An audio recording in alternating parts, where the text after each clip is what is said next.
Hi friends, welcome to my channel. இன்னைக்கு நம்ம வீடியோவில் பார்க்க போகிறது வேர்க்கடலையை பயன்படுத்தி நம்ம சூப்பரான டேஸ்ட்டில் மைசூர் பாக்கு செய்ய போகிறோம். மைசூர் பாக்கு செய்யணும்னாலே அதிகமான நெய்யோ இல்லை எண்ணெயோ யூஸ் பண்ணி தாங்க செய்வோம். ஆனால் நான் ஒரே டீஸ்பூன் நெய்யை யூஸ் பண்ணி தாங்க இந்த மைசூர் பாக்கு செஞ்சுருக்கேன். வாங்க எப்படி செய்யறதுன்றதை பார்க்கலாம்.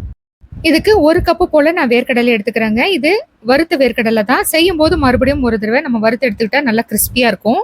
நான் பச்சை வேர்க்கடலை வாங்கி பாதி வறுத்து எடுத்து வச்சுப்பேன். ஃப்ரெஷ்ஷாக சாப்பிட்றதுக்கோ இல்லை சட்னிக்கோ யூஸ் பண்ணிப்பேங்க. நீங்கள் வறுத்த வேர்க்கடலை டைரெக்டாக வாங்கினாலும் செய்யும் போது ஒரு தடவை இது மாதிரி வறுத்து எடுத்துக்கோங்க. இல்லை பச்சை வேர்க்கடலை வாங்கி இப்போ தான் நீங்கள் வறுக்கிறீங்கன்னா வறுக்கும் போது கடாயில் ஒரு டீஸ்பூன் போல் உப்பு போட்டுட்டு அதோட சேர்த்து வேர்க்கடலை வறுத்தீங்கன்னா சீக்கிரமாக கருகாமல் வறுத்துரும். இப்போ இதில் 5 முந்திரியை வறுத்து எடுத்துக்கிறேங்க. வேர்க்கடலையோட இந்த முந்திரியும் சேர்த்து நம்ம ஸ்வீட் செய்கிறதுனால டேஸ்ட் நல்லாயிருக்கும். இப்போ இதையும் நல்லா வறுத்தாச்சு. வேர்க்கடலையும் முந்திரியும் நல்லா ஆறின பிறகு வேர்க்கடலையோட தோலெல்லாம் எடுத்துருங்க. இப்போ நம்ம இதை அரைச்சி எடுத்துக்கலாம். பவுடராக இல்லைங்க, இந்த மாதிரி பக்குவத்தில் நம்ம அரைச்சி எடுத்துக்கணும். தண்ணியோ பாலோ கூட எதுவுமே சேர்த்து அரைக்கலைங்க. நீங்கள் 2-3 பல்ஸ் கொடுத்துட்டே இருந்தீங்கன்னா வேர்க்கடலையிலேருந்து எண்ணெய் பிரிஞ்சு இந்த மாதிரி பக்குவத்தில் அரைப்பட்டுடும். இது கூடவே 1/4 கப்பு போல் பால் பவுடரையும் சேர்த்து அரைச்சிக்கலாம். பால் பவுடர் ஆப்ஷனல் தான். நீங்கள் அதை சேர்த்திங்கன்னா டேஸ்ட் ரொம்ப நல்லாயிருக்கும். சேர்க்காமையும் நம்ம இந்த ஸ்வீட்டை செய்யலாம். இதையும் சேர்த்து அரைச்சி எடுத்துகிட்டு வந்தாங்க. இந்த பக்குவத்தில் நம்ம அரைச்சி ரெடியாக வச்சுக்கலாம். இப்போ நம்ம சக்கரை பாகு செய்யணும். இதுக்கு ஒரு கடாயில் 1/2 கப்பு போல் சக்கரை சேர்த்துக்கிறேன்.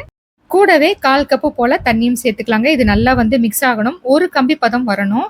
நீங்கள் இதை தொட்டு பார்த்தீங்கன்னா லேசாக பிசு பிசுப்பு இருந்தால் கூட போதுங்க. உங்களுக்கு கம்பி பதம் பார்க்க தெரியலனாலும் ஒன்றும் பிரச்சனை இல்லை.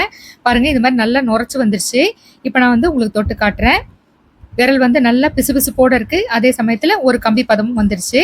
இப்போ ஸ்டவ் ஆஃப் பண்ணிவிட்டு நம்ம அரைச்சி வச்சுருக்க பேஸ்ட்டை சேர்த்துக்கலாம். நீங்கள் பால் பவுடர் சேர்க்கலனாலும் சர்க்கரையோட அளவு இது தாங்க. அதை குறைக்க வேண்டாம். இப்போ இது நல்லா மிக்ஸ் ஆனதும் நம்ம ஸ்டவ்வை ஆன் பண்ணிக்கலாம்.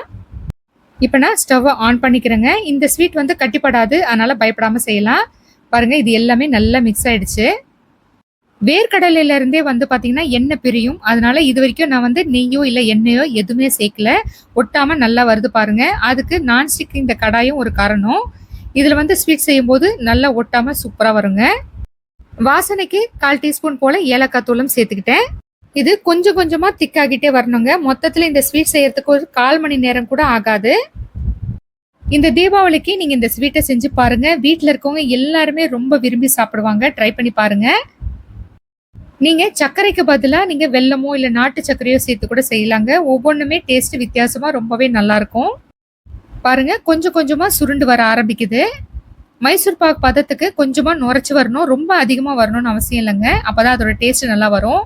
பாருங்கள், இந்த மாதிரி கரண்டில் மிக்ஸ் பண்ணும்போது நல்லா சுருண்டு வரணும். அதே நேரத்தில் உங்களால் நுரைச்சி வரதையும் பார்க்க முடியும். இது மாதிரி கரண்டில் நீங்கள் பெண்ட் பண்ணும்போதும் நல்லா பெண்ட் ஆகணும். இப்போ இதில் ஒரு டீஸ்பூன் போல் நெய் சேர்த்துக்கிறேன். அவ்வளோதாங்க. இந்த ஒரே டீஸ்பூன் நெய்லேயே நம்ம வேர்க்கடலை மைசூர் பாக் செஞ்சிடலாம். அவ்வளோ டேஸ்டியாக இருக்கும். நெய்யோட வாசனையும் இருக்கும். அதே நேரத்தில் மைசூர் பாக்கோட டேஸ்ட்டும் நம்மளுக்கு கிடைக்கும். நெய் சேர்த்ததும் பாருங்கள், இன்னும் நல்லா சுருண்டு வருது. உங்களுக்கு விருப்பம் இருந்தால் நீங்கள் இன்னும் 2 டீஸ்பூன் நெய் கூட எக்ஸ்ட்ராவாக சேர்த்துக்கலாம். இப்போ நான் ஸ்டவ் ஆஃப் பண்ணிவிட்டு இதை ஒரு ட்ரேயில் சேர்த்துடுறேன்.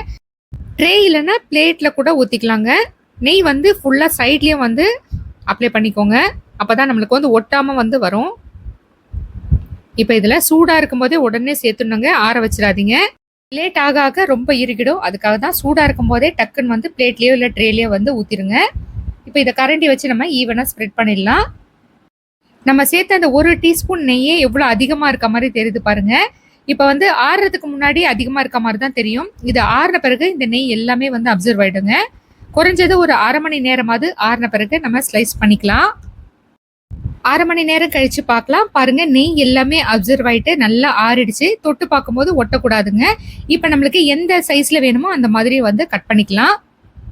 நான் சின்ன சின்ன பீசஸை தாங்க போட போகிறேன். இப்போ ஸ்லைஸ் பண்ணும்போது பார்த்தீங்கன்னா ஒட்டுற மாதிரி இருக்கும். நல்லா ஆறின பிறகு நல்லா டைட் ஆகிடுங்க. ரொம்ப சூப்பராக இருக்கிற ஸ்வீட்டு, அதே நேரத்தில் ரொம்ப ஈஸியாகவும் செய்யக்கூடிய ஸ்வீட்டுங்க இது. நீங்கள் கண்டிப்பாக இந்த தீபாவளிக்கு செஞ்சு பாருங்கள். ரொம்பவே நல்லாயிருக்கும். இப்போ இதை அப்படியே ஆற வச்சிடலாங்க. ஒரு 1 மணி நேரம் கழித்து நான் எடுத்து பார்க்குறேன். ரொம்ப ஈஸியாகவே அந்த ட்ரேலேருந்து வந்துடும். பாருங்கள், சூப்பராகவே ரெடி ஆகிடுச்சு. இதை நான் அப்படியே திருப்பிடுறேன். ஏன்னா ஃபஸ்ட்டு நம்ம அந்த பக்கம் தான் நம்ம ஷேப் கட் பண்ணணும். பார்க்குறதுக்கு எவ்வளோ நல்லாயிருக்கு பாருங்கள். 1 ஹவர் நல்லா ஆறின பிறகு இதோட பக்குவம் பாருங்கள். இந்த மாதிரி நல்லா சாஃப்டாக இருக்கும். அதே நேரத்தில் சாப்பிடும்போது கொஞ்சம் சூவியாக இருக்க மாதிரி இருக்கும்.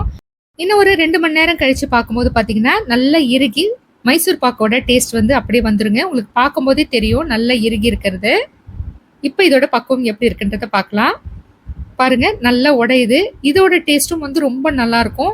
இத சாப்பிடும்போது பார்த்தீங்கன்னா, ஆக்சுவல் மைசூர் பாக்கோட டேஸ்ட் அப்படியே கிடைக்கும். 1 கப்பு வேர்க்கடலைக்கு நம்மளுக்கு இந்த அளவுக்கு ஸ்வீட் கிடைக்குங்க. இந்த ஸ்வீட்டை நீங்களும் செஞ்சு பார்த்துட்டு எப்படி வந்திருக்குன்னு எனக்கு கமெண்ட்ல சொல்லுங்க. இந்த வீடியோ உங்களுக்கு பிடிச்சிருந்ததுன்னா லைக் பண்ணுங்க, ஷேர் பண்ணுங்க, கமெண்ட் பண்ணுங்க. புதுசா பார்க்குறவங்க மறக்காம சப்ஸ்கிரைப் பண்ணிட்டு அப்படியே பக்கத்துல இருக்க பெல் ஐகானையும் பிரஸ் பண்ணிட்டீங்கன்னா, நான் போடுற வீடியோ உங்களுக்கு உடனே நோட்டிஃபிகேஷன்ல வரும்.